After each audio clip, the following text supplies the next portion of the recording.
네, 여러분 안녕하세요. 오늘은 저와 함께 1930년대 소설 경향에 대해서 알아보도록 하겠습니다. 사실 1930년대는요, 저번 시간에 1920년대 소설 경향을 얘기를 하면서 설명을 했는데, 이때 자본주의가 본격적으로 우리나라에 자리 잡은 시기입니다. 그렇기 때문에 이 자본주의라는 게 굉장히 사람들의 삶에 양식을 많이 변화를 시키고, 그에 따라서 문학도 다양하게 이제 발전을 하게 되었는데요. 1930년대는 가장 많이 나오는 부분이기도 하고, 또 내용이 많기 때문에 오늘은 대략적으로 이런 것들이 있었다 라고 생각을 하시면 되고요. 이제 1930년대라고 하면은 역시나 이 일제강점기 때를 제외할 수가 없습니다. 이때는 일제의 병참 기지화 정책으로 우리나라를 이제 굉장히 억압하고 수탈이 심해졌죠. 일제가 이때는 우리나라에서 물적 자원, 인적 자원을 굉장히 많이 빼내가던 시기였습니다. 그 다음에 이제 1931년에 이제 1920년대의 프롤레타리아 계급의 이념을 대변했던 카프 계열의 작가들을 모두 다 탄압을 합니다. 그래서 1920년대부터 자리 잡았던 이 사회주의적 계열의 작가들을 탄압을 하면서 현실 비판적인 소설 창작을 탄압을 했어요. 근데 위기는 곧 기회라고 생각을 해야 될 것 같아요. 이렇게 뭔가 너네 이제 사회 비판하지 마 라고 하니까 1920년대 하면 사실주의적인 내용이 많이 나왔잖아요. 작가들은 이렇게 사실주의가 억압이 되니까 있는 그대로를 얘기하지 않는 방법으로 현실을 묘사하는 나름대로의 방법을 찾게 됩니다. 오히려 이 이념 지향성을 떠나서 모더니즘이라던가 어떤 표현의 절제를 배우게 되는 거죠. 이 과정에서 다양한 소설이 생기는데요. 예를 들면은 문학은 문학 자체로 기능해야 된다는 모더니즘의 기반을 둔 순수 문학이라던가, 그 다음에 농촌에 관심을 가지게 되죠. 그 다음에 또 이전에 우리의 역사 소설에 관심을 가지게 되는데요. 이 농촌이나 역사 같은 경우도 근본적으로는 민족주의를 표방을 합니다. 왜냐하면 우리의 것을 얘기를 하잖아요. 하지만 일제가 여기까지는 이제 우의적으로 얘기를 하는 거기 때문에 직접적인 현실 비판이 아니었기 때문에 이런 것들은 또 살아남을 수가 있는 거죠. 첫 번째부터 한번 보도록 하겠습니다. 이 도시적 삶에 대한 관심입니다. 당연히 자본주의의 유입으로 인해서 도시의 모습이 아주 급격하게 변하기 시작하니까 이런 모습을 포착한, 그러니까 현실의 세태를 포착한 그런 소설들이 많이 나오게 됩니다. 대표적으로 이상의 날개, 박태훈의 천변 풍경이 있는데요.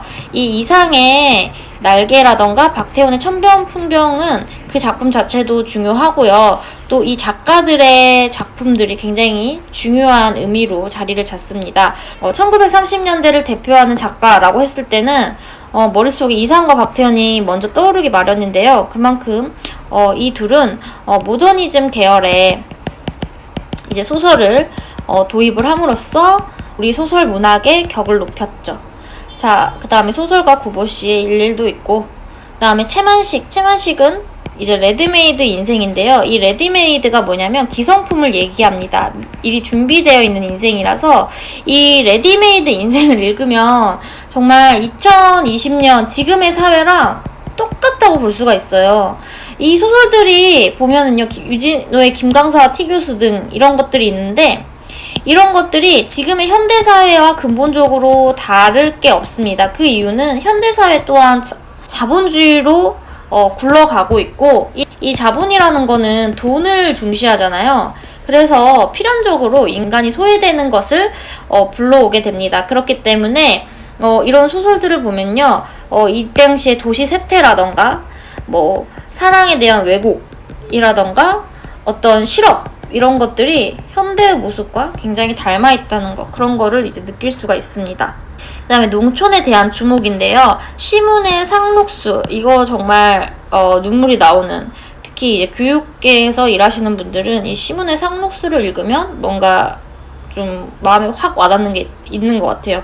이 당시에 이제 교육받지 못한 그런 학생들을 가르치기 위한 노력, 그 다음에 그 교육이란 게 얼마나 우리한테 소중한 것인지라는 생각이 듭니다. 그래서 학업 스트레스로 인해서 자살하거나 또는 학교를 그만두거나 힘들어하는 친구들이 요즘에 많잖아요. 근데 우리가 지금은 너무 당연하게 배우는 이 학교라는 곳, 그 다음에 교육이라는 것이 이 일제강점기 때는 조선인이라는 이유만으로도 혜택을 받지 못하는 그런 상황이 굉장히 마음이 아프게 느껴지는 그런 소설입니다. 그래서 우리가 이런 학교라던가 공부의 소중함 이런 것들을 한번 이 시문의 상록수를 읽으면 깨달을 수 있는 것 같아요. 그다음에 이광수의 흙. 이광수는 무정이라는 소설을 쓴 작가인데요. 계속해서 소설 창작을 했습니다. 그 다음에 박영준의 모범 경작생, 김정한의 사촌, 그 다음에 이호석의 메밀꽃 필 무렵, 김유정의 동백꽃 등이 있다라고 봅니다. 이때 이제 카프 계열이 해산됐긴 하지만 카프라는 게 공장 노동자라던가 소작인들의 밑에 있는 그런 소작놈들을 대변하는 문학이기 때문에 이런 농촌 문학에서도 분명히 카프의 색깔이 박영준이나 김정한의 그 작품을 보면 아직까지 남아있고요. 그 다음에 이 소설들은 굳이 설명을 안 해도 너무 유명하죠. 이호석의 메밀꽃 필 무렵은 가히 한국 소설의 가장 대표작이라고 말할 수 있을 정도로 굉장히 한국적인 정서를 서정적으로 그린 최고의 문학이라고 얘기를 할 수가 있습니다. 그 다음에 김유정의 동백꽃인데요. 김유정이랑 작가는 농촌의 그런 생활상을 굉장히 해학적으로 그렸죠. 그래서 굉장히 골개미가 그대로 계승이 되는데, 김유정 자체의 성격은요, 일제를 대놓고 비판하지는 않지만 이런 농촌 전통의 모습이라던가 이런 모순적인 사회 구조를 은연중에 우리가 알게 하기 때문에 굉장한 이 민족 작가다 이렇게 생각을 할 수가 있습니다. 봄봄이라던가 다른 것들도 유명한 소설들이 많죠. 그 다음에 이제 역사소설의 재조명인데요. 여기서부터는 기출문학에서는 그렇게 많이 나오진 않았지만요, 이런 역사소설을 재조명함으로써 그 당시에 이제 민족한테는 의미가 있었습니다. 이광수의 마애태자, 홍명희의 임거정 뭐겠어요? 임꺽정으로 이제 번역하면 됩니다.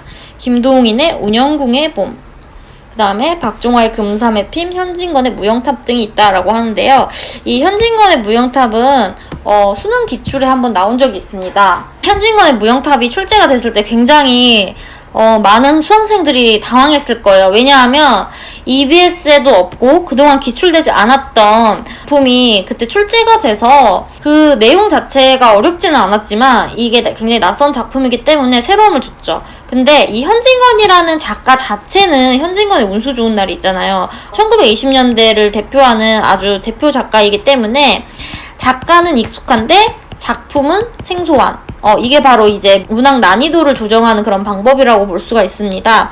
유명한 작가의 낯선 작품, 시도 마찬가지거든요.